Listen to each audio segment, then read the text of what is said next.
Il y a encore quelques années, Xiaomi fabriquait des smartphones, des écouteurs, des trottinettes électriques, des aspirateurs connectés, des montres. Bref, absolument personne ne parlait de Xiaomi lorsqu'il était question d'automobile. Et pourtant, aujourd'hui, cette même entreprise est en train de battre des records sur le Nürburgring, le circuit le plus redouté au monde. Un lieu où s'affrontent depuis des décennies Porsche, Mercedes, BMW, Audi, Ferrari. Alors, une question se pose. Pourquoi une entreprise spécialisée dans les smartphones s'invite-t-elle dans une bataille déjà dominée par les plus grands constructeurs automobiles de la planète?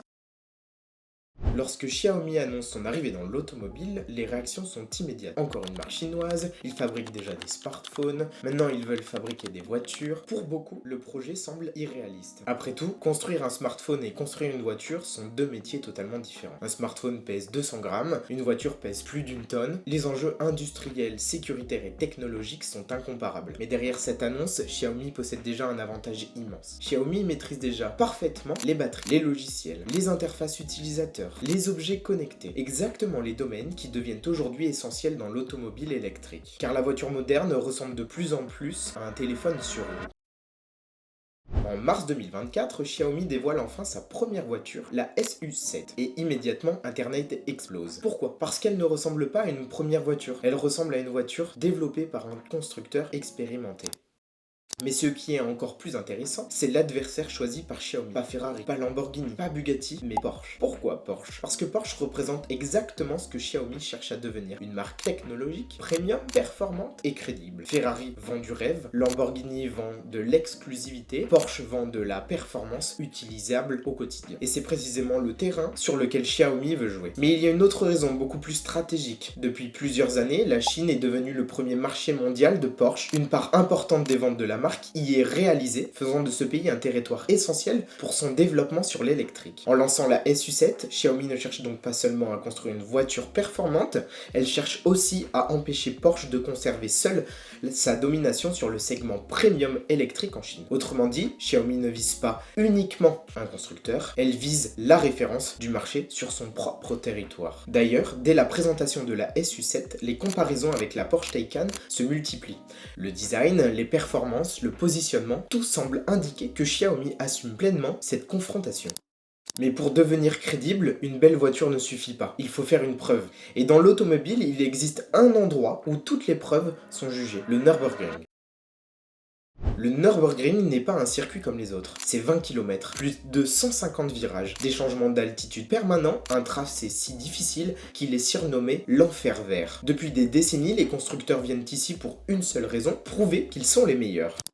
Lorsque Xiaomi arrive sur ce circuit, l'objectif n'est pas simplement de réaliser un bon chrono, l'objectif est d'envoyer un message clair. Ce message s'adresse directement à Porsche. Pourquoi? Parce que Porsche est aujourd'hui la référence mondiale des berlines électriques sportives. La Taycan est devenue au fil des années le modèle que tous les nouveaux constructeurs cherchent à égaler. En choisissant ce terrain, Xiaomi ne cherche donc pas à battre Ferrari ou Lamborghini, elle cherche à battre le constructeur considéré comme la référence de son propre segment. Et c'est précisément ce qui va se produire. Avec la SU7 Ultra, Xiaomi réalise un chrono de 7 minutes et 4 secondes devant la berline électrique de série la plus rapide jamais chronométrée sur le Nürburgring, devant la Porsche Taycan Turbo GT. En quelques minutes seulement, Xiaomi obtient ce que des années de communication n'auraient jamais pu offrir, une légitimité.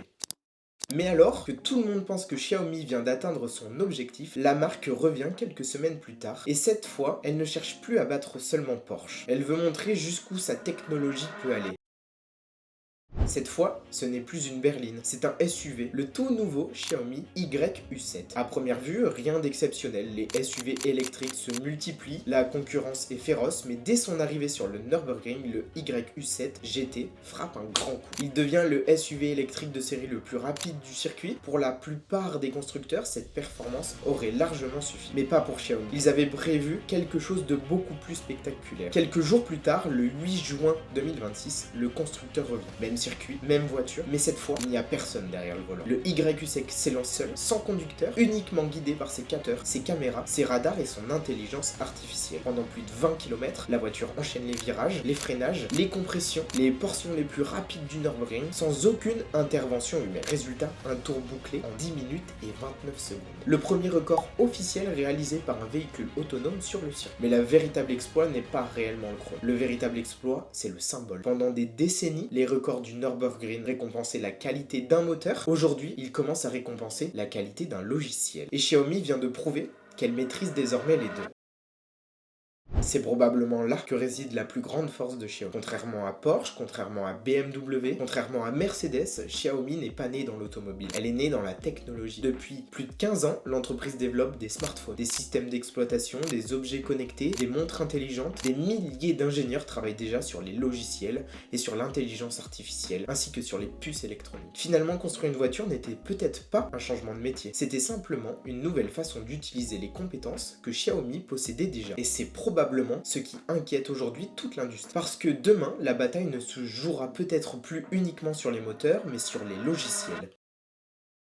Pendant des décennies, les plus grandes innovations automobiles venaient d'Europe, de Stuttgart, de Munich, de Maranello. Aujourd'hui, une entreprise née dans les smartphones est capable de battre Porsche sur son propre terrain, d'établir des records sur le Nürburgring et de faire rouler une voiture seule sur le circuit le plus exigeant du monde. En seulement quelques années, Xiaomi n'a pas simplement construit une voiture, elle a construit une crédibilité. Pendant longtemps, les constructeurs automobiles ont recruté des ingénieurs. Aujourd'hui, ils recrutent aussi des développeurs, des spécialistes de l'intelligence artificielle, des experts en logiciel, parce que la prochaine révolution de l'automobile ne viendra peut-être pas d'un nouveau moteur, elle viendra peut-être d'une ligne de code. Et si une entreprise de smartphone a réussi à s'imposer face à Porsche en seulement quelques années, alors une question devient inévitable. Sommes-nous en train d'assister à l'évolution de l'automobile ou au premier chapitre d'une révolution où la technologie deviendra aussi importante que la mécanique ?